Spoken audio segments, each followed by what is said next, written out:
നമ്മൾ ഒരുപാട് മുന്നോട്ട് വന്നിട്ടുണ്ട് ഈ കഴിഞ്ഞ കുറച്ചു കാലങ്ങളായിട്ട്.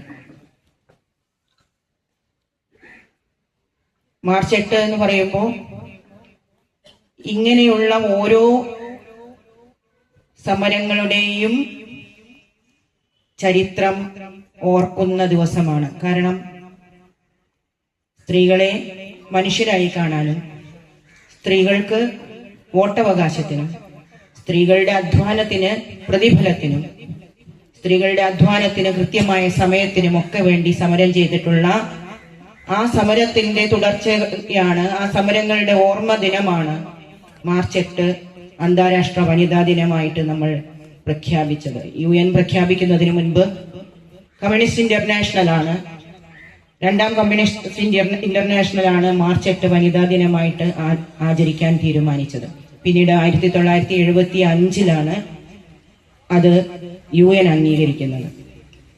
സ്വാതന്ത്ര്യം കിട്ടി 90-കൾ വരെ നമ്മൾ പൊതുമേഖലാ സ്ഥാപനങ്ങളെ നിലനിർത്തുകയും പൊതുമേഖലാ സ്ഥാപനങ്ങളെ വളർത്തുകയും പൊതുമേഖലയ്ക്ക് വേണ്ടി നിലകൊള്ളുകയും മിക്സഡ് എക്കണോമി എന്ന് പറയുകയും ചെയ്തുകൊണ്ടിരുന്നു. നമ്മുടെ ഒരു പൊതുമേഖലയെയും സ്വകാര്യ മേഖലയെയും ഒരുപോലെ പ്രോത്സാഹിപ്പിക്കുകയും പൊതുമേഖലയ്ക്ക് കൂടുതൽ പ്രാധാന്യം കൊടുക്കുകയും ചെയ്യുന്ന മിക്സഡ് എക്കണോമിയാണ് എന്നാണ് നമ്മൾ പറഞ്ഞുകൊണ്ടിരുന്നത്.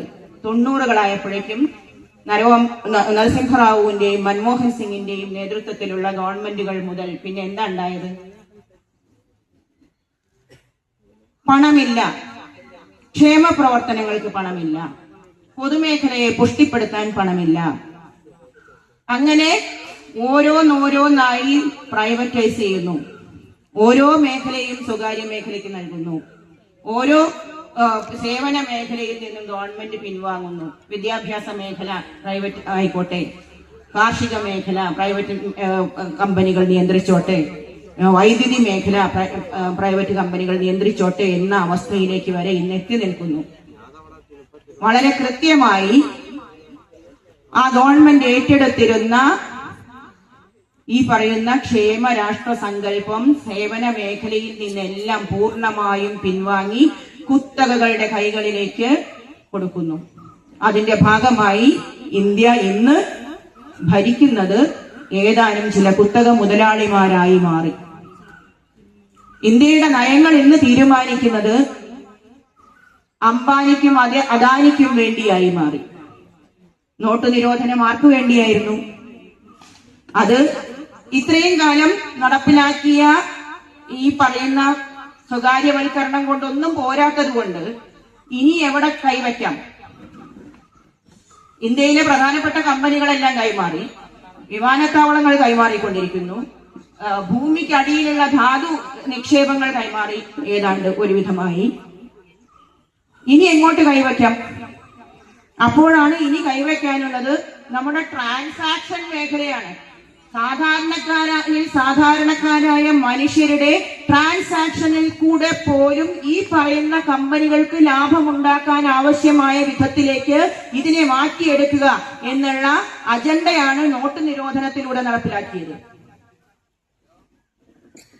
കാർഷിക നിയമങ്ങൾ, വൈദ്യുതി നിയമം അവിടെ ഇരിക്കുന്നുണ്ട്. ഇപ്പോഴും കാർഷിക നിയമം ഇപ്പോഴും ഒരു വലിയ സമരത്തിലൂടെ പിൻവലിപ്പിച്ചുവെങ്കിലും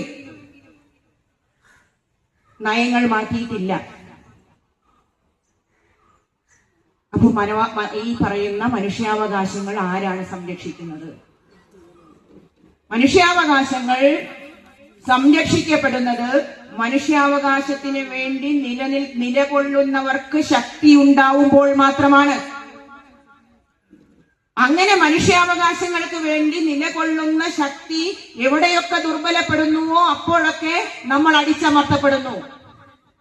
എന്തുകൊണ്ടാണ് ഇന്ത്യയിൽ കേരളം വ്യത്യസ്തമായി നിൽക്കുന്നത്? കേരളത്തിൽ മാത്രമാണ് മനുഷ്യാവകാശത്തിന് വേണ്ടി നിലകൊള്ളുന്ന കമ്മ്യൂണിസ്റ്റ് ഭരണകൂടം നിലവിലുള്ളത്. മനുഷ്യാവകാശത്തിന് വേണ്ടി നിലകൊള്ളുന്ന കമ്മ്യൂണിസ്റ്റ് ആശയങ്ങൾ ഏറ്റവും കൂടുതൽ സമൂഹത്തിൽ ഇന്നും നിലനിൽക്കുന്നത് കേരളത്തിലാണ്. അതുകൊണ്ടാണ് കേരളത്തിൽ മനുഷ്യാവകാശങ്ങൾ നിലകൊള്ളുന്നത്.